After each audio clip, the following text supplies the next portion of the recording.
Boa tarde, turma. Vamos dar continuidade hoje ao nosso assunto, movimentos sociais, negros, indígenas e mulheres, parte 2. Nós vimos na aula passada sobre os movimentos sociais negros, as suas lutas no pós-abolição, certo? Como eles lutaram para se manter em sociedade, para ficar igualitário, os movimentos negros na política, na cultura, certo? Nos jornais, né? A construção de jornais. Vimos tudo isso, como o negro lutou e luta até hoje pelo seu reconhecimento total na sociedade. Hoje nós vamos dar mais ênfase aos indígenas, certo? Vamos entender como o indígena está sendo visto pela República, pelo governo, pelo Estado, tá bom? Vamos dar início na página 64, onde diz assim: os indígenas na República. Com a proclamação da República, ocorreu uma mudança de importância na abordagem da questão indígena. Por quê? Porque o indianismo, que via o indígena como bom selvagem, foi deixado de lado. Como assim, professor? Porque desde a colonização, o indígena vinha sempre sendo o bom selvagem, aquela pessoa que poderia ser domesticada, que poderia ser batizada, catequizada e tudo mais. Tá? Só que, com o passar do tempo, o indígena foi deixando mais de lado ainda, mais de lado, mais de lado. E na República, aí é que foi de lado mesmo. Porque a República não olhou para o indígena assim como olhou para as figuras como a de Tiradentes e a dos bandeirantes. Tá? Tiradentes virou um símbolo, um marco da República, e os bandeirantes virou um marco da República também por eles serem desbravadores, por eles serem conquistadores de terras, conquistadores do sertão. Tá? Então viram essas duas figuras hegemônicas no Brasil, com patriotismo, não o indígena, que é o verdadeiro brasileiro. Tá?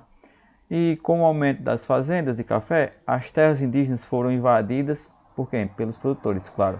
Porque assim, vocês viram que na República a venda de café aumentou assim, muito, aumentou muito. E para vender café precisava de fazenda, precisava de plantar. Foi isso que quanto mais terras tomadas, maior seriam as fazendas. Tá? Então por isso essa rixa desde a República também. Desde o segundo reinado, na verdade. Partindo para a próxima parte, vamos dizer que para tentar proteger os direitos dos índios, a República criou, lá, foi criado pelo governo, o Serviço de Proteção aos Índios, o SPI, certo?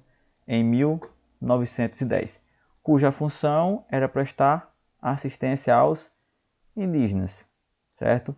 E era a primeira vez que o governo brasileiro interferia na questão indígena, tá? Por quê? Porque eu disse a vocês, o governo, a República deixou o indígena bem de lado. Agora, de pouquinho, é que veio trazer ele mais para perto do governo.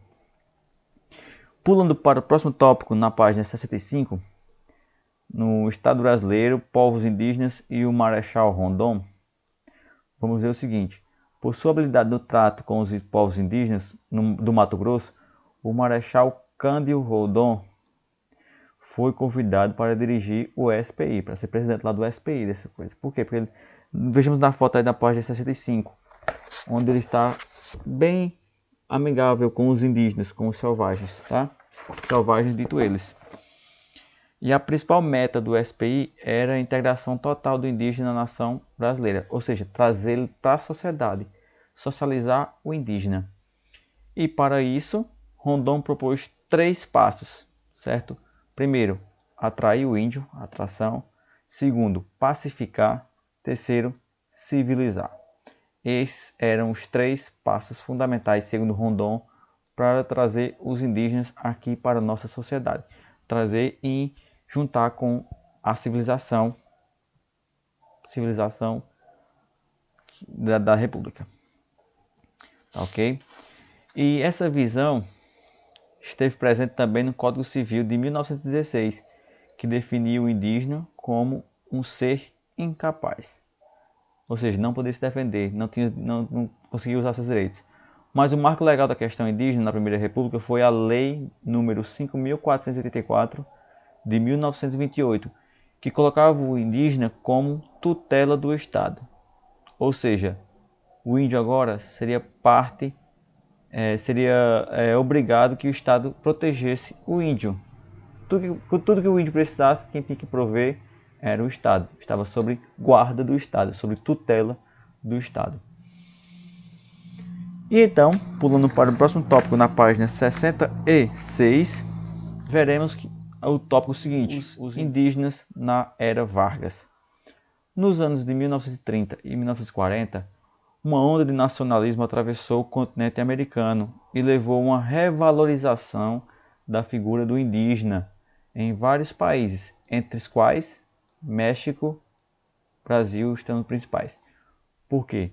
Porque na era Vargas, o fascismo que tem aqui, a ditadura, Vargas tentou florescer o ser patriótico, o ser nacionalista, que defendia a nação de todo o sangue. E quem era a figura maior do nacionalismo brasileiro? Que tinha a figura do brasileiro? O índio, claro, que foi a primeira civilização que conquistou essa área aqui, hoje o Brasil. Então o Vargas deu um valorzinho a mais ao indígena para trazê-lo como figura nacionalista. Tá?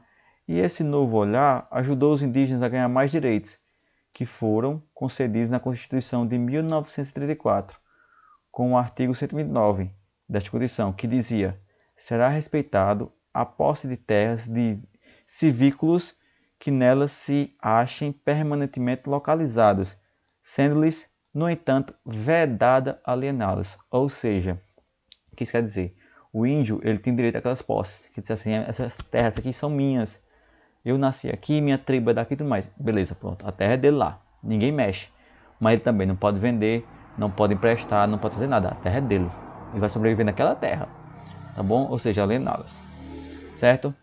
Só que, infelizmente, o SPI não conseguiu desenvolver os seus projetos de colocar os indígenas na sociedade. Ele também não conseguiu impedir a tomada de terras indígenas no noroeste de São Paulo, Paraná, Santa Catarina e Mato Grosso. E nem evitar as agressões aos povos indígenas por parte dos castanheiros e seringueiros, lá na Amazônia. Tá? E hoje, a política para os povos indígenas está um pouco melhor, mas é um pouco mesmo. Certo? Os governos que vinham aí estavam ajudando a melhorar, até que chegou esse último governo, tá tipo estabilizado, estagnado. Nem melhora, também nem piora, tá do mesmo jeito. Tá? Mas era um pouquinho melhor do que era antigamente. Tá? Os governos de antigamente era Vargas. Hoje está um pouquinho melhor, porque tem áreas demarcadas. Hoje tem uma polícia para defender eles. Tipo, ou seja, se algum fazendeiro, alguma coisa invadir as terras, eles podem chamar a polícia e ir lá defender suas terras. Entendeu? Por isso está um pouco melhor. Ok, pessoal? Essa foi a nossa aula de hoje. Nós vimos a outra sociedade, os outros povos minoritários aqui no Brasil que lutam e lutaram por direitos, certo? Até hoje estão lutando, que foi primeiro os negros e agora os indígenas, tá? E na próxima aula nós vamos ver o outro grupo, que são as mulheres, certo? Desde a República até os dias atuais, ok? Então, pessoal, qualquer dúvida, assista a aula novamente, falem comigo ou falem comigo no WhatsApp. Então, até a próxima aula.